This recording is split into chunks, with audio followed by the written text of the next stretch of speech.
Gloria a Dios, hermanos, una bendición una vez más. La lección número 16 se titula La ley del liderazgo compartido. El versículo 2 de Hechos capítulo 6 dice de la siguiente manera: no es justo que nosotros dejemos la palabra de Dios para servir a las mesas.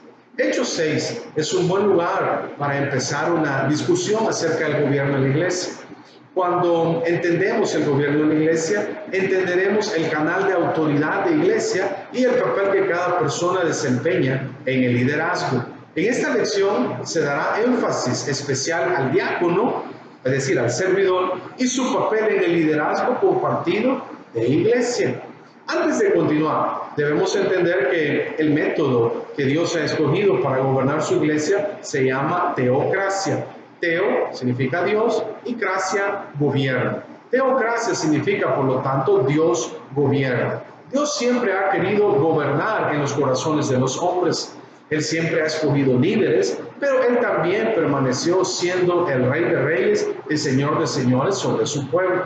Aquellos a quienes Él ha escogido se les esperan a que vivan de acuerdo y en obediencia estricta a la palabra de Dios y a la voz del Espíritu. Si esto no se hace, hermanos, entonces el liderazgo ha fallado en su cargo. Es decir, cuando cada quien hace lo que le da la gana, hermanos, el liderazgo ha fallado. El hombre no puede gobernar el reino de Dios de la manera que se le antoje. Debemos de ser gobernados por Él para seguir el mismo patrón de enseñanza hacia los demás. Dice Romanos 13, versículo 1, todos en el reino de Dios están sometidos a autoridades superiores. En la iglesia no creemos en dictadura. Un solo hombre gobierna la iglesia. Ni tampoco creemos en un sistema de comunismo. Es decir, los ancianos gobiernan en la iglesia. En la iglesia no hay un sistema de monarquía. Es decir, el gobierno se hace mediante herencia. Eso es pasado de generación en generación. La iglesia no es como la política, hermanos, donde la democracia funciona. La congregación gobierna la iglesia. El método que Dios escogió para gobernar su iglesia fue establecido mediante aquel tiempo en el que estaba Moisés. Él es el ejemplo del Antiguo Testamento para la manera que Dios quería establecer la autoridad dentro de la iglesia hoy en día. Un día Coré, por ejemplo, dijo: basta ya de vosotros. Usted puede leer la historia en Números capítulo 16. Mira el resultado que se encuentra en el mismo capítulo, pero versículos 28-33. Coré quería, hermanos, un día Coré dijo: basta ya de vosotros. Puede leer la historia en el libro de los Números, capítulo 16. Y él ya no quería seguir escuchando ni el liderazgo de Moisés. Pero vean lo que sucede allá en versículos 28 al 33, el resultado de lo que le sucedió a Coré por esa rebelión que él tuvo. Una segunda historia se encuentra en Números capítulo 12, cuando María, sí, la hermana de Moisés, dijo: ¿solamente por Moisés ha hablado el Señor? ¿No ha hablado también por nosotros? Dice el versículo 2 de Números 12. Como resultado se volvió María, la hermana de Moisés, aquella que lo puso, hermanos, en el río para que el niño no pereciera. Esa misma hora se llenó de lepra. Esto es un tipo de pecado del Antiguo Testamento, el levantarse en contra de las autoridades que Dios ha establecido. David dio un excelente consejo en Salmo 105, versículo 15. Él era un hombre conforme al corazón de Dios. En 2 ocasiones él pudo haber matado a Saúl, al que estaba de rey. Aún David, haber siendo ungido ya, él no quiso levantar su mano en contra del rey, porque él también había sido ungido por el Señor.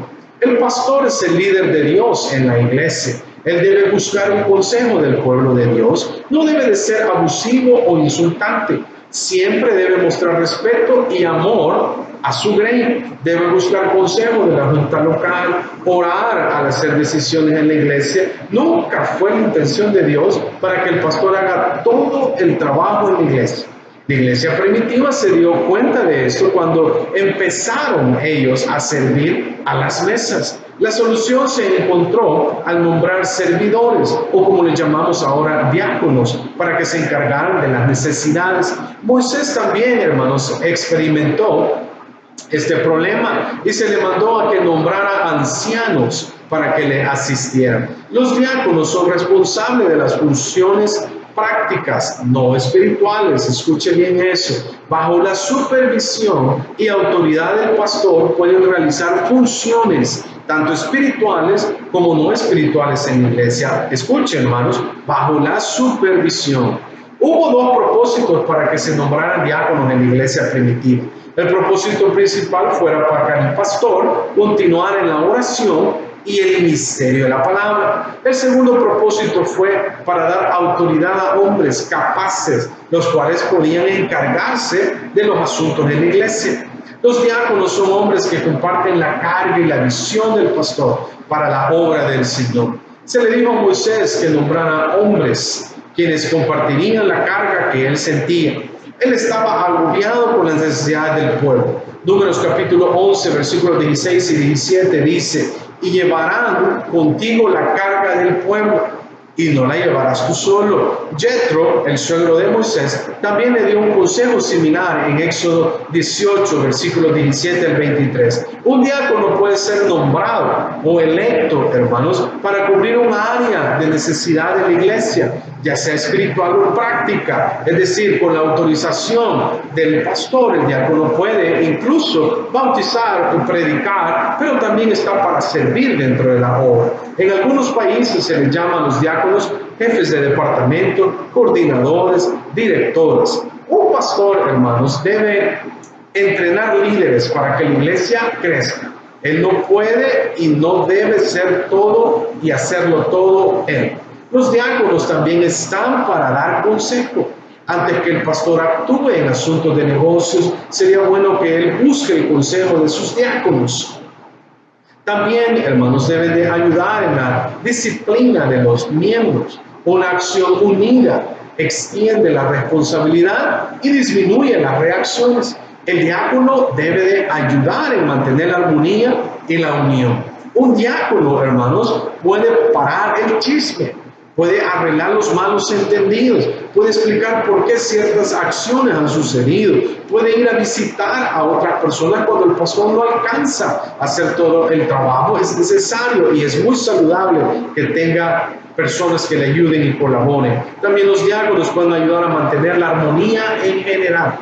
De la mano, los pastores y los diáconos pueden compartir el liderazgo para avanzar el reino de Dios. Los apóstoles en ese momento terminaron diciendo: no es justo que nosotros descuidemos el ministerio de la palabra y de la oración. Entonces escogieron personas dentro de la iglesia que les ayudaran. Es una bendición que podamos ser servidores en todo momento. Juntos, el Señor nos ayuda a que la iglesia crezca. Hermanos, que el Señor les bendiga.